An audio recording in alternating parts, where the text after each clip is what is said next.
हम लोग का टॉपिक क्या था, कंस्ट्रक्टर। मतलब कंस्ट्रक्टर क्या है, it is also a function, ये भी एक तरह से फंक्शन ही है।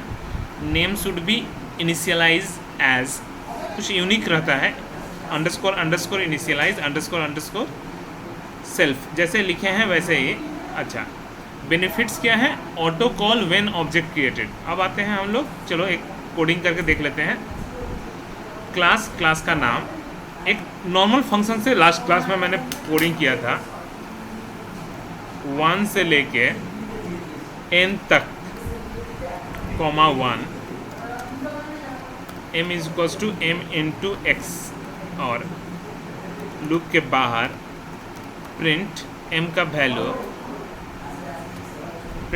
वैल्यू, कुछ भी नाम दे देते हैं, मान लीजिए F5, चलिए ओके।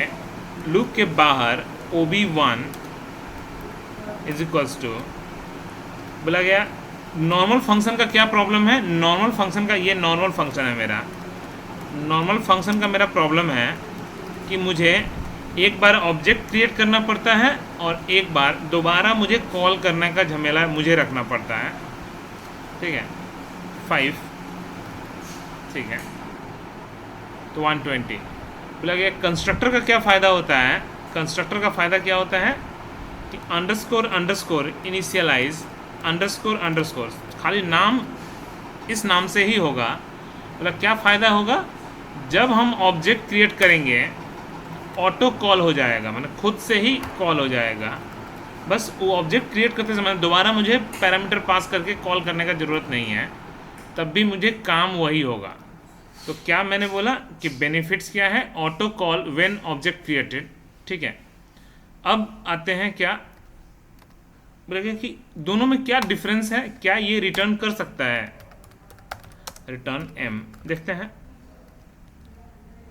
क्या ये रिटर्न कर सकता है। बोला गया कि आप खुद सोचो कि कैसे रिटर्न करेगा, कोई वेरिएबल में हम तो स्टोर ही नहीं, ये तो ऑब्जेक्ट है, ये तो वेरिएबल है नहीं। तो बोला यही एक प्रॉब्लम है कि ये प्रॉब्लम क्या है कि नॉर्मल फंक्शन रिटर्न कर सकता है, इसका बेनिफिट बस एक ही है, वो है कि ऑटो कॉल, थोड़ा कोड फास्ट होता है, ठीक है, ये थोड़ा सा कोड मेरा फास्ट होगा। बेनिफिट्स क्या है, auto call when object created, okay. अब आते हैं क्या, प्रॉब्लम क्या यहाँ पे है, हैविंग नो रिटर्न टाइप, ध्यान से, हैविंग नो रिटर्न टाइप, तो मेरा रिटर्न टाइप नहीं होता। तो दोनों में समझिएगा डिफरेंस। लगे सर फ़ायदा अभी आपको समझाएंगे जब क्वेश्चन आएगा तब, फिलहाल इसको अभी ऐसे ही रहने दीजिए, ठीक है।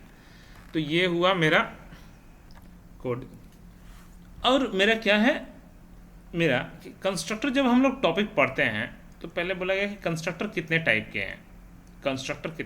हैं, तो बोला गया 3 टाइप के हैं। क्या क्या, नॉन पैरामीटराइज्ड, जब हम पैरामीटर नहीं पास करते हैं, नॉन पैरामीटराइज्ड,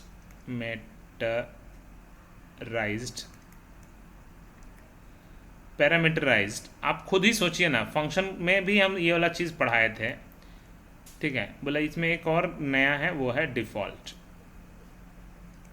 बोला गया डिफ़ॉल्ट। चलिए देखते हैं क्या बोलना चाह रहा, जब हम पैरामीटर पास नहीं करते हैं तब का केस, अंडरस्कोर इनिशियलाइज अंडरस्कोर सिर्फ only self.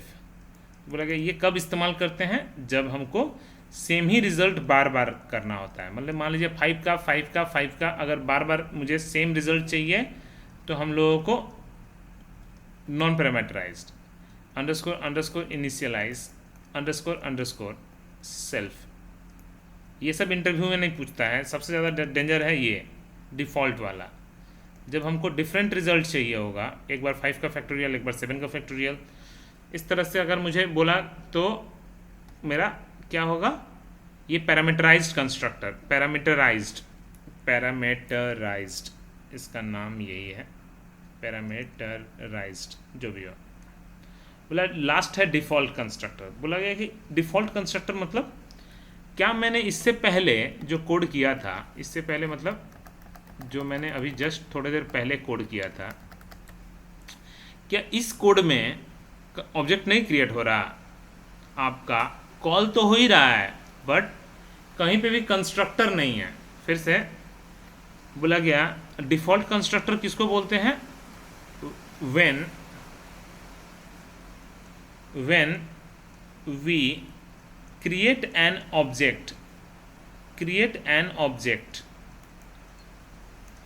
without define any constructor। बिना कंस्ट्रक्टर बनाए अगर मैं ऑब्जेक्ट क्रिएट करूँगा तो उसको हम लोग क्या बोलते हैं? Default constructor.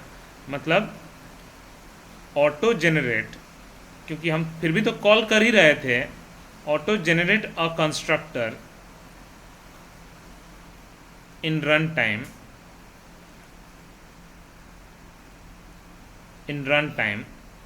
Having no code नहीं रहता। बस कैसे बोला गया कि हम लोगों को जब हम लोग ऑब्जेक्ट बनाते हैं तब भी वो कंस्ट्रक्टर के पास जाता तो है, हम लोग भले हम लोग नहीं बनाएंगे लेकिन वो ऑटोमेटिकली क्रिएट कर लेता है कुछ इस तरह से, समझिएगा। सेल्फ कोलोन पास हो गया। तो इसका मतलब क्या? इसमें कुछ काम नहीं होगा लेकिन करेगा, दिखा रहे हैं। देखिए वो ये कोड है, यही है डिफ़ॉल्ट कंस्ट्रक्टर। ये है मेरा डिफ़ॉल्ट कंस्ट्रक्टर, लेकिन ये हम लोगों को लिखना नहीं पड़ता, ठीक है। When we create an object without defining any constructor then it's called default constructor। It's generate a constructor, auto generate a constructor in runtime having no code। उसके पास कोड नहीं रहेगा। अब आता है लास्ट, एप्लीकेशन ऑफ कंस्ट्रक्टर, मैंने काम क्या है इस, ठीक है। या एप्लीकेशन बोलना सही नहीं है, ये भी टाइप ही बोला जाता है इसको भी। टाइप्स ऑफ कंस्ट्रक्टर, कंस्ट्रक्टर कितने टाइप के हैं? बोला गया 2 टाइप के हैं। एक या एप्लीकेशन बोलिए इसको, कंस्ट्रक्टर ओवरलोडिंग।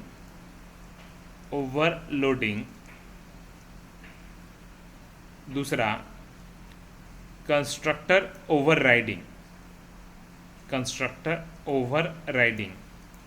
नज़र एकदम यहीं पे रखिएगा। मतलब कंस्ट्रक्टर ओवरलोडिंग किसको बोलते हैं, कंस्ट्रक्टर ओवरराइडिंग किसको बोलते हैं? मैं एक पिक्चर से याद रखता हूँ क्योंकि बहुत ही कॉम्प्लिकेटेड वर्ड है। एक ट्रायंगल, उसके अंदर एक और ट्रायंगल, उसके एक, मतलब आप 3 गो ट्रायंगल, तीनों का शेप साइज थोड़ा थोड़ा अलग है, चाहे एंगल अलग है चाहे शेप साइज अलग है, लेकिन अलग है। अगर कोई पूछेगा कितना, 3 ही ट्रायंगल है, लेकिन इसको बोलते हैं कंस्ट्रक्टर ओवरलोडिंग। अगर कुछ भी चीज़ अगर एक ही तरह का दिखता है लेकिन अगर शेप साइज कुछ अलग है, तो अब वो मैं डेफिनेशन पढ़ाऊंगा। अगर कंस्ट्रक्टर ओवरराइडिंग क्या है? अगर एक ही चीज़ अगर सेम शेप साइज का मिले, एक ही चीज़ अगर सेम शेप साइज का मिले, ठीक है, तो इसको हम लोग क्या बोलते हैं? Constructor overriding. अब डेफिनेशन पे जाइए, चलिए डेफिनेशन सिंपल सा डेफिनेशन है। अ फंक्शन नेम या ए कंस्ट्रक्टर नेम, ठीक है, बोलेगा कि ये डेफिनेशन ठीक है, इसको मैं थोड़ा सा चेंज करता हूँ। अ मल्टीपल और नहीं लिखना सही है, multiple constructor with same name having number of parameter different। अगर कुछ अलग हो, नाम सेम हो, सेम नेम, ये ध्यान में रखना है, ठीक है, लेकिन number of parameter having number of parameter different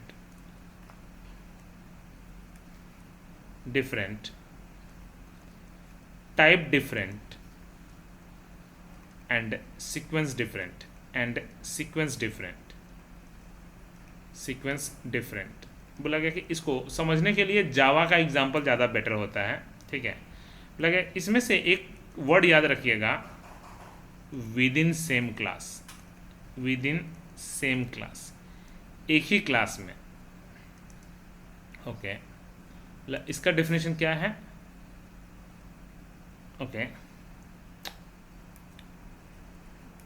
a constructor name exactly same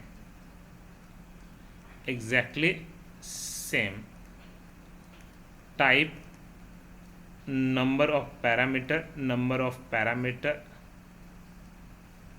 and sequence also exactly same,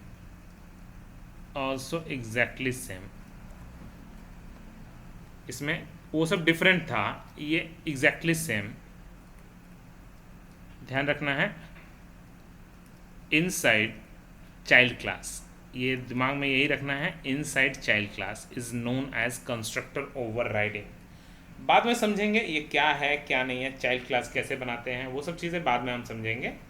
मुझे उससे पहले इसके बारे में थोड़ा समझना है, कंस्ट्रक्टर ओवरराइडिंग, ओवरलोडिंग। पहले ओवरलोडिंग कहना क्या चाहता है जावा के, अभी पाइथन पे थोड़ा बाद में फोकस करेंगे, सॉरी जावा में बोला जाता है कि जो भी क्लास का नाम देंगे, अगर मेरा फंक्शन का नाम अगर सेम रहा तो इसको हम लोग बोलते हैं कंस्ट्रक्टर। या तो एक भी पैरामीटर नहीं होना चाहिए, या तो एटलीस्ट एक पैरामीटर सेम नहीं हो सकता, या तो नंबर ऑफ पैरामीटर डिफरेंट, या तो टाइप डिफरेंट। तो पहले देखते हैं int n comma int p, या तो नंबर ऑफ पैरामीटर डिफरेंट, कुछ तो डिफरेंट होना ही चाहिए आगे, ठीक है। नाम सेम ही रहना चाहिए, अगर एक ही पैरामीटर लेकिन टाइप भी डिफरेंट तब भी चलेगा। वेरिएबल नेम से मतलब नहीं है, उसको टाइप से मतलब है, ठीक है। और या फिर सीक्वेंस डिफरेंट हो, मतलब अगर पहले p इंटीजर टाइप और बाद में कैरेक्टर टाइप, और दूसरे फंक्शन में पहले कैरेक्टर टाइप p नाम का वेरिएबल और उसके बाद इंटीजर टाइप n नाम का वेरिएबल, या वेरिएबल का नाम चेंज भी हो, मतलब बस टाइप। तो सीक्वेंस मतलब इस तरह से है कि कैरेक्टर पहले इंटीजर बाद में, तो वो भी इसको बोलते हैं सीक्वेंस डिफरेंट। बोला क्या पाइथन में इतना कुछ करना है मुझे, बोला इतना मेहनत नहीं करना है, ये तो बहुत बार लिखना पड़ता है, ठीक है। मुझे पाइथन में इतना कुछ दिमाग नहीं लगाना है, ठीक है, ओके।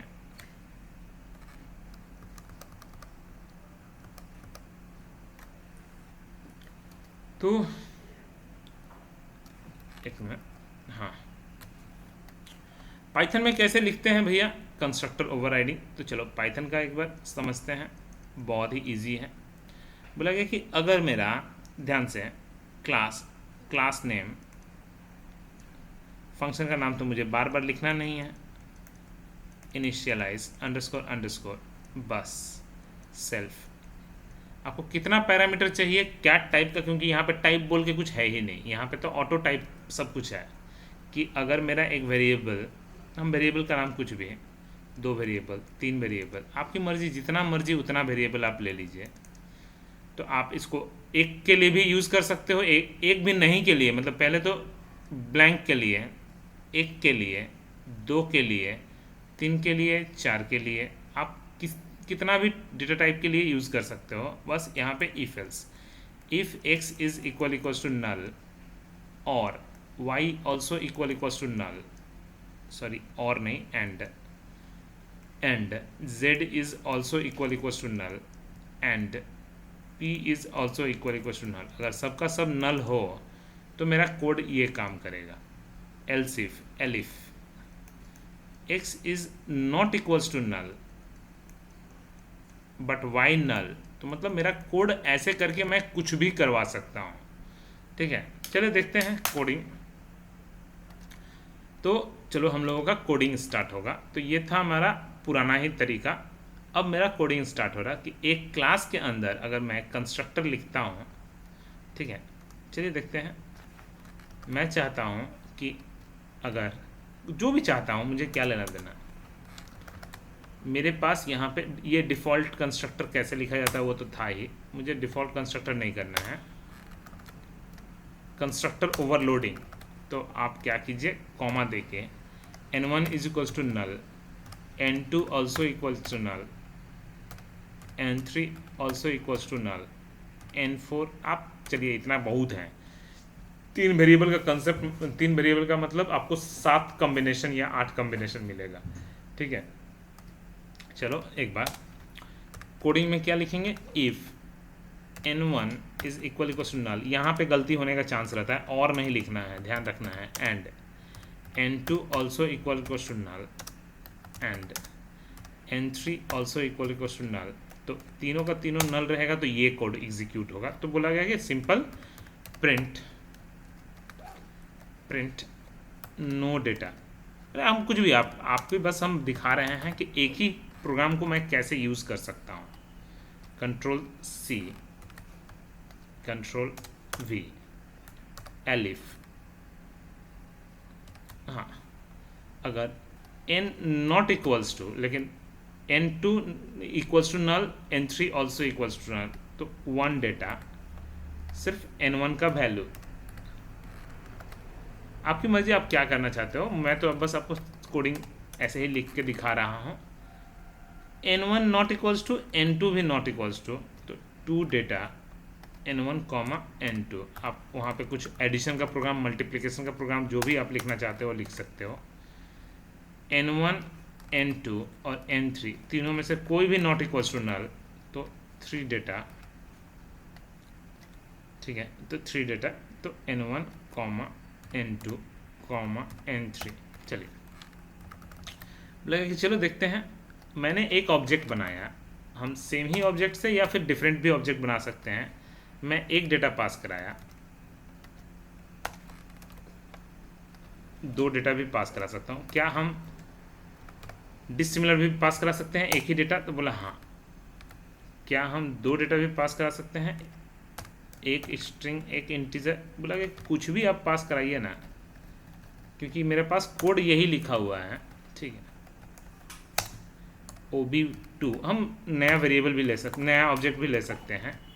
7, 5.3, कुछ भी। चलिए देखते हैं कोड काम करता है कि नहीं। पहली बार नो डेटा, क्यों? क्योंकि मैंने पहले विदाउट पैरामीटर वाला पास कराया है, फिर 1 डेटा, फिर 1 डेटा, लेकिन दोनों डेटा अलग अलग है। फिर कितना, 2 डेटा, 7, इसके बाद 3 डेटा। तो आपको समझ में आ रहा है कि मैं एक ही फंक्शन को मैं मल्टीपल तरह से भी यूज़ कर सकता हूँ। बस कैसे?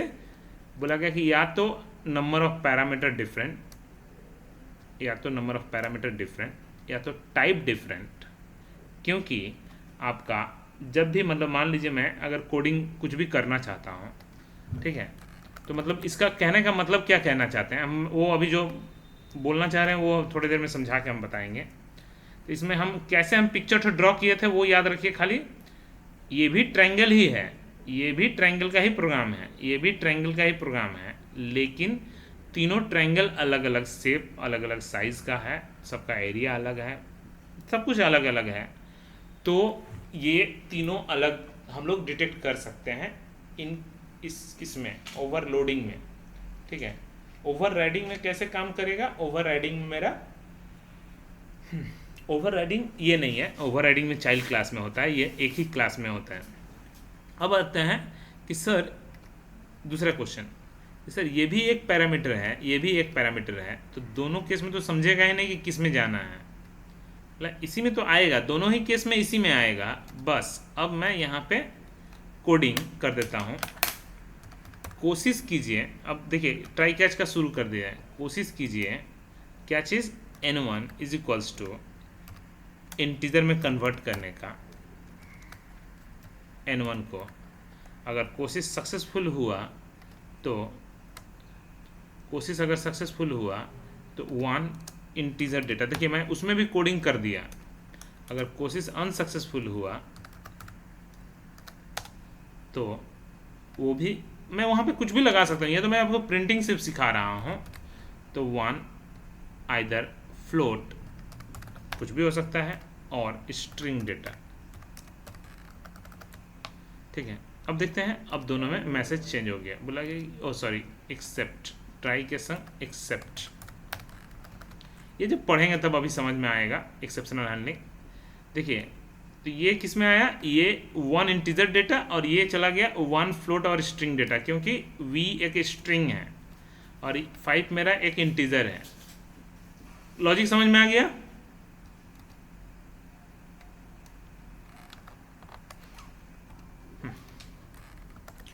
तो सर बोलिए। आज का क्लास तो बहुत कुछ है, तो आप भी लास्ट में ये रिकॉर्डिंग भेज सकते हैं ग्रुप में? जी जी जी ठीक है, ओके। ओके। तो मेरा अब आते हैं क्या, हम लोगों का अब आगे का टॉपिक, ठीक है, कि हम लोगों के पास कंस्ट्रक्टर तो समझ में आया। बोला कि कंस्ट्रक्टर, पहले कंस्ट्रक्टर हम लोग को सिर्फ ओवरलोडिंग समझ में आया, ओवर राइडिंग। तो बोला कि ओवर राइडिंग पढ़ने के लिए आपको तो पहले चाइल्ड क्लास पढ़ना होगा, उसके बाद तो चाइल्ड क्लास कैसे बनाते हैं तो लास्ट क्लास में मैंने हल्का सा समझाया था। एक क्लास, ठीक है, उसका अगर चाइल्ड क्लास बनाना है तो कैसे इस तरह लिख देंगे, बोला इसका मतलब कौन चाइल्ड बना। तो ए मेरा इंडिपेंडेंट है, बी भी इंडिपेंडेंट होता अगर मैं ऐसे कोड लिखता तो, लेकिन अगर मैं ऐसे लिख दिया हूँ मतलब वो ए से एक्सटेंडेड है, मतलब ए का सारा फीचर्स उसके अंदर है साथ में। बोला गया कि ओके, क्या फिर से वापस DEF अंडरस्कोर इनिशियलाइज वापस समझिएगा। अगर कंस्ट्रक्टर नेम एग्जैक्टली सेम, मतलब ये तो इसका कंस्ट्रक्टर है और ये इसका कंस्ट्रक्टर है, तो कैसे हम समझेंगे कि किसके कंस्ट्रक्टर में जाना है, कैसे हम समझेंगे कि किसके कंस्ट्रक्टर में जाना है, ठीक है। देखिए फिर से ओवरराइडिंग का पहले डेफिनेशन पे अच्छे से जाइएगा कि अगर कंस्ट्रक्टर नेम, क्या ये जावा में ऐसे लिखा जाता है, तो बोला जावा में ऐसे नहीं लिखा जाता है। जावा में इसलिए डेफिनेशन तो जावा से आया है कि क्लास नेम का जो नाम होगा कंस्ट्रक्टर का नाम सेम ही होगा, क्लास नेम का जो भी होगा जावा में, ठीक है। कंस्ट्रक्टर तो इसमें तो बी नाम का कंस्ट्रक्टर होगा। अगर आप बी का कंस्ट्रक्टर न बना के अगर एग्जैक्टली सेम, तो मैंने क्या बोला याद होगा, constructor name exactly same inside child class, ये क्या ये कंस्ट्रक्टर कहलाएगा बी के लिए? बोला नहीं कहलाएगा। तो does not support in Java, constructor overriding does not support in Java, does not support in Java. अब देखते हैं इसमें सपोर्ट करता है कि नहीं, पहले इतना दूर तक समझते हैं, पहले तो चाइल्ड क्लास बना के देखते हैं उसके बाद, ठीक है। तो हम लोगों के पास इतना कुछ ना करके एकदम सिंपल कर देते हैं इसको। मैंने क्या किया, एकदम सिंपल कोड कर दिया, ठीक है। मैंने इसमें बस प्रिंट करा दिया पेरेंट क्लास, ध्यान से पेरेंट क्लास, ठीक है, पेरेंट क्लास कंस्ट्रक्टर, बस मैसेज चेंज कर दिए, बस डिफरेंस समझ में आ जाएगा, ठीक है। अब आता है क्या, control C, control V, B में बोला गया कि ये तो सॉरी पेरेंट नहीं बोलना सही है, A class constructor B class constructor. क्या ये ओवरराइडिंग हुआ? तो एक तरह से देखा जाए तो ऑब्वियसली हो गया। अब देखो एक तरह से बोला जाए कि ऑब्वियसली हो गया ना कि ए का कंस्ट्रक्टर बी में भी लिखा हुआ है एकदम सेम। तो अब काम कैसे करेगा, जब मैं ए का ऑब्जेक्ट बनाऊंगा तो ए वाला कंस्ट्रक्टर कॉल होगा, और जब मैं बी का ऑब्जेक्ट बनाऊंगा तो बी वाला कंस्ट्रक्टर कॉल होगा। जब मैं बी का कॉल करूंगा तो बोला गया कि तब सर चाइल्ड क्लास बनाने से क्या मतलब है, तब तो ऐसे भी नेबर क्लास भी बना के पड़ोसी क्लास ए एकदम अलग, ए का कंस्ट्रक्टर से ए और बी के कंस्ट्रक्टर से बी, तो आपको क्या दिक्कत क्या है? देखिए ध्यान से, ए से ए का कॉल हुआ, बी से बी का कॉल हुआ, तब चाइल्ड क्लास बनाने से क्या मतलब है देखते हैं। तब चाइल्ड क्लास बनाने से क्या फ़ायदा हुआ? कुछ फ़ायदा नहीं हुआ। दोबारा अगर करना ही है तो बोला गया तब आप बी से, सुनिएगा ध्यान से, बी से अंदर में जाइए। अंदर में आने के बाद सुपर एक कीवर्ड है जिससे बिना ऑब्जेक्ट बनाए पेरेंट का ऑब्जेक्ट बनाने का ज़रूरत नहीं पड़ेगा। देखते हैं, इनिशियलाइज अंडरस्कोर अंडरस्कोर, देखते हैं, फिर से काट के करते हैं, रन कराते हैं। देखिए कितना अच्छा चीज़ है कि अगर ये पड़ोसी होता तो क्या ये पॉसिबल है सुपर कीवर्ड से? बोला नहीं पॉसिबल है, नहीं पॉसिबल है, सुपर उसका कोई पेरेंट है ही नहीं। तो लेकिन अगर ये पेरेंट क्लास है तो ये सुपर कीवर्ड से हम लोग कंस्ट्रक्टर को बिना ऑब्जेक्ट बनाए, मतलब चाइल्ड का ही ऑब्जेक्ट बना के हम लोग कॉल कर सकते हैं। ये है कंस्ट्रक्टर ओवरराइडिंग। ठीक है, ठीक है, फिर से वापस। तो ये क्लियर हुआ कि अगर पेरेंट क्लास और चाइल्ड क्लास में अगर एक ही नाम का फंक्शन है तो उसको कैसे हम अलग अलग कर सकते हैं। तो आप हमेशा चाइल्ड क्लास को आप पकड़ो, चाइल्ड क्लास पेरेंट क्लास को ऑटो कॉल कर सकता है। तो यही तो खास बात है इसका। आप खुद भी जानते हो एक चीज़ है, मान लीजिए पापा हैं और उनका एक बेटा है, इकलौता बेटा है, बहुत अमीर भी है। ठीक है, जानता है सब लोग, दुनिया जानता है कि पापा को हम मे भी डाइवर्ट नहीं कर सकते हैं, उनको उनका पैसा लूट नहीं सकते। कोई बात नहीं, बेटा को वो क्या करेंगे, बेटा को पकड़ के 2 दिन कुछ खिलाना पिलाना, 2 दिन होटल में खिला देंगे। सोचेगा कि अरे मेरा दोस्त तो बहुत बड़ा आदमी है। अब शुरू हो गया, क्योंकि वो तो उसका एम था कि उनका पापा का पैसा लूटना। तो यही चीज़ है, एकदम सिंपल सा बात कि आप बस ऑब्जेक्ट बनाओ चाइल्ड का, चाइल्ड पापा का सारा धन लेके वापस खुद आएगा। समझ में आया ये चीज़? बिना ऑब्जेक्ट बनाए, मैंने बिना पापा से पूछे, बिना पेरेंट क्लास से पूछे हुए ये पूरा डेटा लेके आ जा रहा है। ठीक है, समझ में आया ये चीज़? Yes sir. तो आपका पाइथन में इसको लेके कोई कन्फ्यूज़न नहीं है। लेकिन क्या हम जावा में भी ये पॉसिबल है ए का नाम का बी में बनाना? तो बी में ए नाम से नहीं बना सकते हो, एरर मार देगा, क्योंकि उसको कंस्ट्रक्टर समझेगा ही नहीं, उसको वो नॉर्मल फंक्शन समझेगा। और normal function should have return type, मतलब आपको वॉइड लिखना ज़रूरी है। तो ये जावा नहीं है, ये पाइथन है, बहुत ही अच्छा है। ठीक है, तो ये था हमारा आगे का। तो हमारा यहाँ पे क्या क्या ख़त्म हो गया मेरा, यहाँ तक था। पहले तो कंस्ट्रक्टर होता क्या है, ये भी एक तरह से नॉर्मल फंक्शन होता है, हैविंग नो रिटर्न टाइप, बस ये दिमाग में रखना है, no return type normal function में, इसमें यही डिफरेंस है। तीसरा कि ऑटो कॉल होता है, auto call when object created, object created कितने टाइप के हैं, ओवरलोडिंग है, एक ओवरलोडिंग है, एक ओवरराइडिंग है। हमारा ओवरराइडिंग के केस को ओवरराइडिंग, वापस सुनिए, राइडिंग। ठीक है, तो इसमें हम लोग कैसे ओवरराइडिंग को कैसे ओवरकम कर सकते हैं? तो सुपर फंक्शन से, सुपर कीवर्ड नहीं है जावा में, सुपर कीवर्ड है, यहाँ पे सुपर फंक्शन है। तो सुपर फंक्शन से हम फंक्शन को कॉल कर सकते हैं, तो इन केस ऑफ ओवरराइडिंग। ठीक है, तो ये था मेरा लास्ट, जहाँ तक पढ़ना था। अब इसको हम यहीं तक रहने देते हैं। अब मेरा शुरू क्या होगा, पॉलीमॉर्फिज्म।